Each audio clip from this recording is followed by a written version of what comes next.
Kembali di Sido Siang, pemirsa Lapas Kelas 1 Cipinang, Jakarta dipadati ratusan keluarga warga binaan yang datang berkunjung di hari Lebaran. Kegiatan ini dipantau langsung Satgas Pengamanan Lebaran Kementerian Koordinator Politik dan Keamanan guna memastikan pelayanan yang baik bagi pengunjung lapas.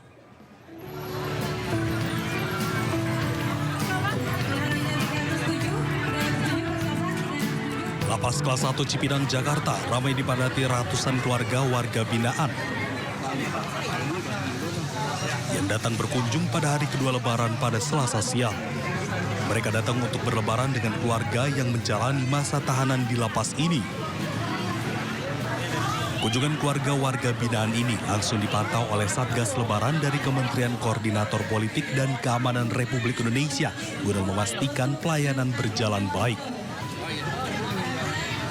Alhamdulillah saya lihat di tempat ini pelayanan cukup bagus sekali. Petugas mampu mengarahkan para keluarga-keluarga yang akan menengok keluarganya di dalam, ya, dilayani dengan sangat baik.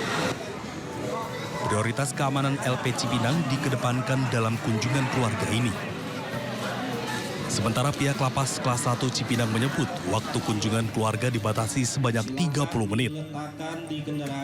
Dari Jakarta, Rio Manik, iNews melaporkan. Pemirsa, mantan Gubernur Jawa Barat Ridwan Kamil terlihat melaksanakan sholat Idul Fitri di masjid dekat kediamannya di Bandung, Jawa Barat. Kehadiran RK menarik perhatian, terlebih namanya yang terseret kasus dugaan perselingkuhan. Ridwan Kamil atau yang akrab disapa RK terlihat melaksanakan sholat Idul Fitri di masjid dekat rumahnya. Meski sholat di lokasi yang sama dengan sang istri Atalia Prataya, namun RK tidak datang dan pulang bersama sang istri. Saat ditanya terkait sederet kasus yang menyeret namanya, RK menekankan sudah menempuh jalur hukum.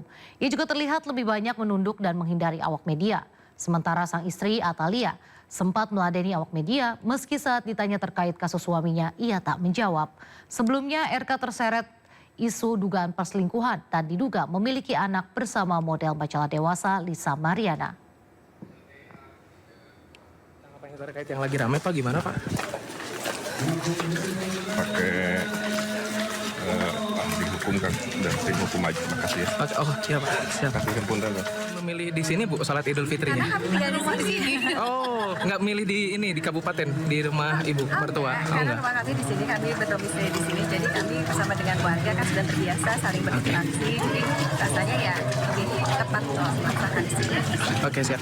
Mau izin Bu sedikit tanggapan terkait yang lagi ramai terkait lagi lebaran puasa ini, lagi lebaran masjid tolong kita dipertanyakan. Kita ke informasi perayaan Lebaran mancanegara, pemirsa. Perayaan Hari Raya Idul Fitri warga negara Indonesia yang berada di Turki ditandai berbondong-bondongnya warga yang membanjiri Masjid Hagia Sophia.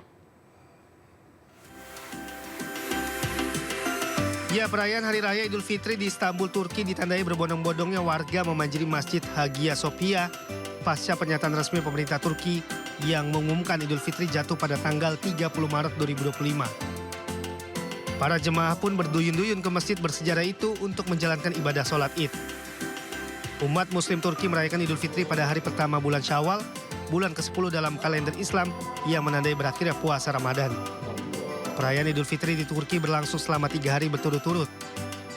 Hagia Sophia sendiri merupakan salah satu keajaiban arsitektur paling inovatif di dunia yang awalnya dibangun sebagai gereja Bizantium pada tahun 537 Masehi. Setelah penaklukan Konstantinopel pada tahun 1453, bangunan ini kemudian diubah menjadi Masjid Agung dan tetap bertahan selama berabad-abad hingga saat ini.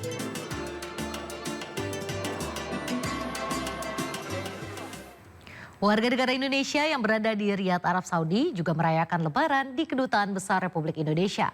Selain sholat Id bersama, para WNI juga menikmati makanan khas Indonesia sambil bersilaturahmi.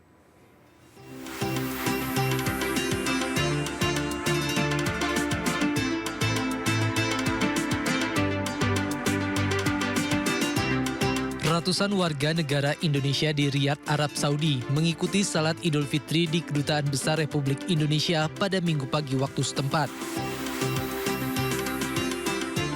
Kegiatan menyambut hari kemenangan ini dibuka oleh Duta Besar Indonesia untuk Arab Saudi yang menekankan pentingnya menjaga persatuan dan kebersamaan di perantauan. minal aizin wal faizin, taqabbalallahu minna wa minkum, taqabbal ya karim, kepada semua warga negara Indonesia yang ada di Arab Saudi. Semoga kita semua mendapat keberkahan dan kita bisa bertemu lagi dalam Idul Fitri yang akan datang. Kegiatan menyambut Tahun Baru 1446 Hijriah ini juga diisi dengan halal bihalal dengan suguhan berbagai hidangan khas Indonesia seperti lontong sayur, nasi goreng, mie ayam hingga bakso.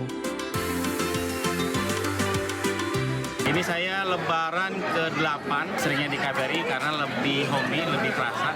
Kita datang, kita sholat id bareng bersama teman Indonesia. Jadi yang kalau homesick, kalau yang kangen itu kerasa lebih Indonesianya kalau di KBRI. Momen silaturahmi ini pun diharapkan semakin mempererat rasa kekeluargaan di antara lebih dari 1.000 warga negara Indonesia yang berdomisili di berbagai wilayah di Arab Saudi. Kembali di Sido Siang, pemirsa, kabar duka datang dari dunia perfilman Indonesia. Aktor senior Reza Hetapi meninggal dunia dalam usia 68 tahun di RSPAD Jakarta Pusat. Reza Hetapi, aktor yang dikenal lewat berbagai peran ikonik sepanjang karirnya, menghembuskan nafas terakhir pada Selasa malam di Rumah Sakit Pusat Angkatan Darat, Jakarta Pusat.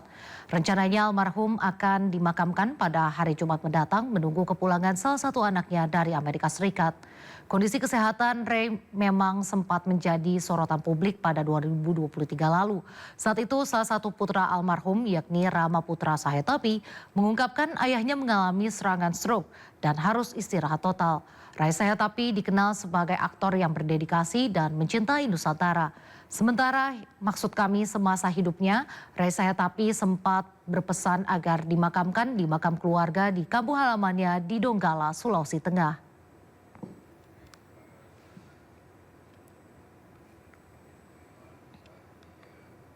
Indonesia turut memberikan bantuan kemanusiaan bagi bencana gempa bumi besar di Myanmar. Bantuan berupa logistik dan juga tim SAR telah tiba di Myanmar dan akan terus berlanjut secara bertahap. Indonesia telah mengirimkan bantuan kemanusiaan bagi bencana gempa bumi besar di Myanmar. Bantuan berupa logistik dan tenaga tim SAR telah tiba di Myanmar.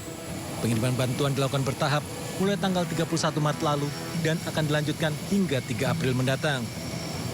Pengiriman bantuan kemanusiaan dilakukan menggunakan pesawat Hercules dan Boeing dibagi dalam 2 kloter. Tim SAR yang diberangkatkan akan bertugas selama kurang lebih 2 pekan. Pengiriman bantuan kemanusiaan dikoordinir BNPB. Bantuan kemanusiaan bagi Myanmar melibatkan banyak pihak. Kementerian Kesehatan menyiapkan tenaga medis beserta obat-obatan. Basarnas mengirimkan tim SAR dengan perlengkapannya. TNI juga memberikan dukungan operasional dan pengamanan, sedangkan Kementerian Luar Negeri berkomunikasi dengan pemerintah Myanmar untuk proses perizinan. Nah, hari ini tim pencarian pertolongan YUSAR setelah ini diberangkatkan. Kekuatannya 53 orang, dibantu pengamanan dan 1 pesawat Boeing 747 milik TNI Angkatan Udara. Mereka melaksanakan tugas paling sedikit 2 minggu. Kenapa 2 minggu? Ya harapannya dalam 2 minggu itu sudah ada pernyataan resmi nanti dari pemerintah Myanmar bahwa pencarian pertolongan sudah dihentikan.